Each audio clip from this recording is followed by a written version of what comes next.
अभी 40 दिन का वो शोक पूरा भी नहीं हुआ था जो ईरान के सुप्रीम लीडर अयतुल्ला अली खामेनेई के मारे जाने के बाद राष्ट्रीय शोक घोषित किया गया था 40 दिन का। इसी दौरान एक बड़ी और दुखद खबर ईरान वासियों के लिए सामने आई कि ईरान के सर्वोच्च राष्ट्रीय सुरक्षा परिषद सचिवालय ने जो बयान में जानकारी दी उसमें बताया गया कि अली लारिजानी अब नहीं रहे, वो अमेरिका इजराइल के हमले में मारे गए। दरअसल उनके बेटे और परिषद के उप सुरक्षा प्रमुख और उनके अंगरक्षक भी इस हमले में मारे गए। इससे पहले इजरायल के रक्षा मंत्री इजराइल कात्स ने सोमवार को हुए हमले में लारिजानी के मारे जाने का दावा किया था और इजरायली मीडिया की रिपोर्ट्स में दावा यह किया गया कि अली लारिजानी और उनके बेटे एक अपार्टमेंट में रह रहे थे, उन पर हमला किया गया और अली खामेनेई के मारे जाने के बाद इजरायल ने ईरान के national security chief Ali Larijani को भी अब मार दिया है और अब ईरान भी चुप नहीं बैठने वाला है। इस पर भी बात करेंगे।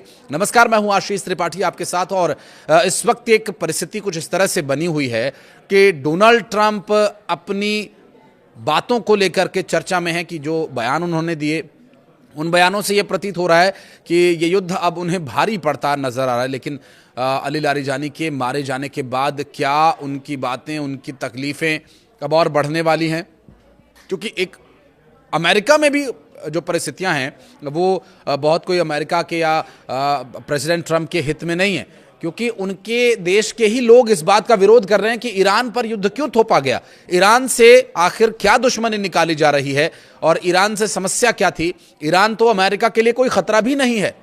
ये बात बाहरी या अन्य देश तो जो कह रहे हैं वो एक अलग विषय है, लेकिन अमेरिका के लोग भी, जबकि बड़े पदों पर बैठे लोग भी इस बात का जिक्र कर रहे हैं और एक बड़े अधिकारी ने अपने पद से इस्तीफा भी दिया इस बात को लेकर। आगे जानकारी आप तक पहुंचाएंगे। फिलहाल आपको बता दें कि मंगलवार आधी रात को ईरान ने इजरायल पर मिसाइलों की बौछार कर दी। ईरान के इस अटैक में इजरायल को भी काफी नुकसान हुआ है और एक इजरायली की मौत हुई है। इन सब के बीच ईरान जंग पर डोनाल्ड ट्रंप का मन भारी हो चुका है। रह रहकर उनका दर्द छलक रहा है। अपनों की दगाबाजी देखकर वो पूरी तरह से त्रस्त हो चुके हैं। यही कारण है कि अब वो नाम लेकर अपने सहयोगी देशों को कोस रहे हैं। ईरान के खिलाफ अमेरिका के हमले से नाखुश शीर्ष अमेरिकी अधिकारी ने अपने पद से इस्तीफा दे दिया और खलबली मचा दी। दरअसल अमेरिका के नेशनल काउंटर टेररिज्म सेंटर के डायरेक्टर जोसेफ केंट ने मंगलवार को यह कहते हुए इस्तीफा दे दिया कि अमेरिकी प्रेसिडेंट डोनाल्ड ट्रंप इजरायल और ताकतवर अमेरिकी युद्ध लॉबी के हाथों की कठपुतली बन गए हैं। दरअसल केंट ने ट्रंप को भेजे अपने इस्तीफे में यह साफ कहा कि ईरान से अमेरिका को कोई खतरा नहीं था और वो इस युद्ध का नैतिक रूप से समर्थन भी नहीं करते हैं। केंट के इस्तीफे पर राष्ट्रपति ट्रंप ने भी प्रतिक्रिया दी और ट्रंप ने कहा कि बहुत कमजोर अधिकारी थे, उन्होंने इस्तीफा देकर बहुत अच्छा किया। केंट ने राष्ट्रपति ट्रंप को संबोधित करते हुए अपने पत्र में और इंटरनेट मीडिया प्लेटफॉर्म एक्स पर लिखा एक संदेश जिसमें आरोप लगाया कि अमेरिका इस युद्ध में इजरायल और उससे जुड़े प्रभावशाली अमेरिकी लॉबी के दबाव में उतरा है। उन्होंने ये लिखा, यह स्पष्ट है कि हमने ये युद्ध दबाव में शुरू किया और मेरी अंतरात्मा इसका समर्थन करने की अनुमति नहीं देती है। तो ट्रंप की अंतरात्मा क्या इस बारे में कोई विचार करती है या नहीं? हालांकि जाहिर है जिस तरह की परिस्थितियां उससे साफ जाहिर है, क्योंकि जानकारी ये मिल रही है कि जो ईरान के सुरक्षा काउंसिल प्रमुख थे अली लारिजानी, उनके बेटे जो उप प्रमुख थे, वे अपनी बेटी के घर गए हुए थे और उस बिल्डिंग की तस्वीर भी सामने आई हमले के बाद। ईरानी मीडिया ने भी इस बात की पुष्टि की कि अली लारिजानी की इस हमले में मौत हो चुकी है और इतना ही नहीं, कई सैन्य अधिकारियों के भी इस हमले में मारे जाने की पुष्टि ईरानी मीडिया ने कर दी है। अब इस वक्त ईरान का क्या पलटवार होगा और मुज्तबा अली खामेनेई किस तरह से इस पर पलटवार करेंगे, इसके बारे में भी बात करेंगे।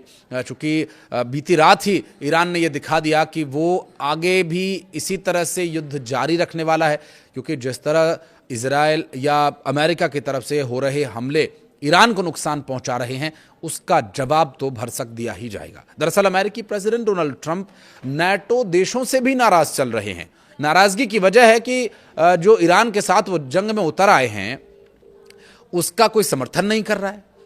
डोनाल्ड ट्रंप ने मंगलवार को कहा कि नाटो के अधिकांश सहयोगी देशों ने ईरान के खिलाफ अमेरिकी सैन्य अभियान में शामिल होने से इनकार कर दिया। इस पर उन्होंने नाराजगी जताई। डोनाल्ड ट्रंप नाराज हो गए कि आप हमारे साथ ईरान के खिलाफ युद्ध करने क्यों नहीं आ रहे हैं।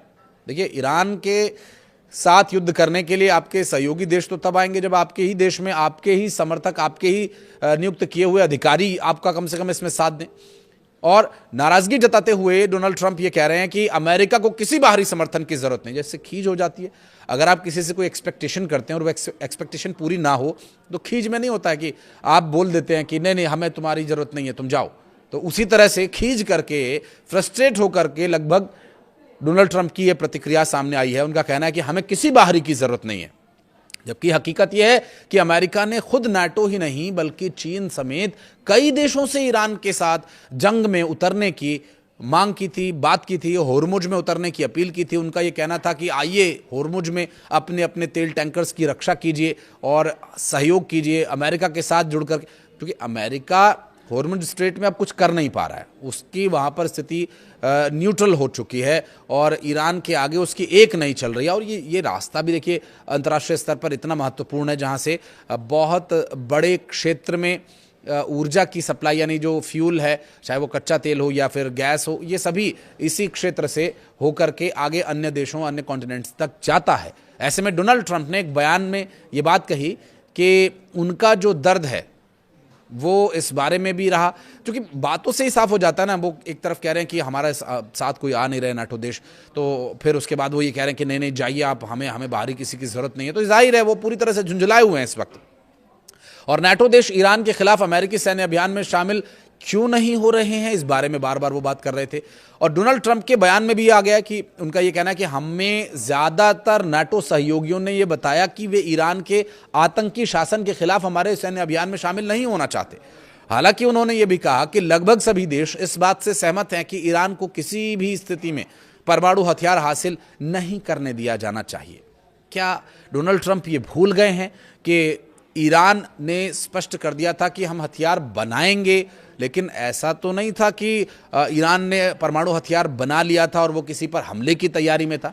अंतर्राष्ट्रीय दबाव से इस बात को रोका जा सकता था। अंतर्राष्ट्रीय स्तर पर जो आपने इतने सारे वहाँ प्रतिबंध लगा दिए थे, ईरान की अर्थव्यवस्था पूरी तरह से चरमरा गई थी, उसी तरह के प्रतिबंध से भी काम चलाया जा सकता था। कोशिश बातचीत के माध्यम से हल किए जाने की हो सकती थी। बातचीत पर आप बुलाते हैं ईरान को और फिर वहाँ पर ऐसी ऐसी शर्तें रख देते हैं कि ईरान करे तो क्या करे की सिचुएशन में उसे फिर मना करके जाना पड़ता है। और इसी बात का फायदा उठा करके ईरान को पहले मजबूर करने की कोशिश की। जब ईरान ने मजबूरी में झुकने से मना कर दिया तो अंतर्राष्ट्रीय स्तर पर यह प्रचार करने की कोशिश डोनाल्ड ट्रंप ने की कि ईरान तो सुनने को तैयार नहीं है। भले ही डोनाल्ड ट्रंप ये कह रहे हों कि नाटो देशों के रुख से उन्हें हैरानी नहीं हुई, लेकिन अंदर ही अंदर वो पूरी तरह से जल भुन गए हैं, नाटो पर गुस्सा निकाल रहे हैं। और यही कारण है कि वो अपना गम छिपा भी नहीं पा रहे हैं। अब वो नाम ले ले करके कोस रहे हैं। डोनाल्ड ट्रंप ने नाटो के रुख पर कहा कि मैं हमेशा ये मानता हूं कि नाटो एक तरफा व्यवस्था है, हम उनकी रक्षा करते हैं, लेकिन जरूरत के समय वे हमारे लिए कुछ नहीं करते। अरे जब आपको एक्सपेक्टेशन ही नहीं थी और जब आप ये कह रहे हैं कि हमें आपकी जरूरत ही नहीं, तो फिर इन बातों का क्या मतलब। डोनाल्ड ट्रंप ने दावा भी ये किया कि अमेरिकी सेना ने ईरान की सैन्य क्षमता को काफी हद तक कमजोर कर दिया है। उन्होंने कहा कि हमने ईरान की नौसेना, वायुसेना, एयर डिफेंस, रडार सिस्टम को खत्म कर दिया है, उनके शीर्ष नेतृत्व को लगभग समाप्त कर दिया है। उन्होंने कहा कि इस सैन्य सफलताओं के बाद अब सहयोगियों के मदद की जरूरत ही नहीं रही।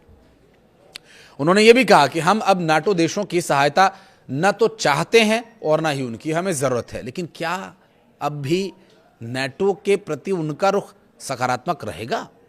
हालांकि ईरान अब कुछ भी न खोने की स्थिति में है और ईरान की तरफ से किए गए हमलों से ये बात जाहिर भी हो जाती है। हालांकि गल्फ कंट्रीज में अब स्थिति चिंताजनक बन सकती है और लगातार जैसे यूएई, कतर और आसपास के जो खाड़ी देश हैं, अगर वहाँ पर यही स्थिति बनी रही तो खाड़ी देशों के लिए बहुत बड़ा संकट अब मुहाने पर आ खड़ा हुआ है। इस बारे में अगर आप कुछ कहना चाहें तो कमेंट सेक्शन में बताइएगा। वीडियो को यहाँ तक देखने के लिए बहुत बहुत धन्यवाद।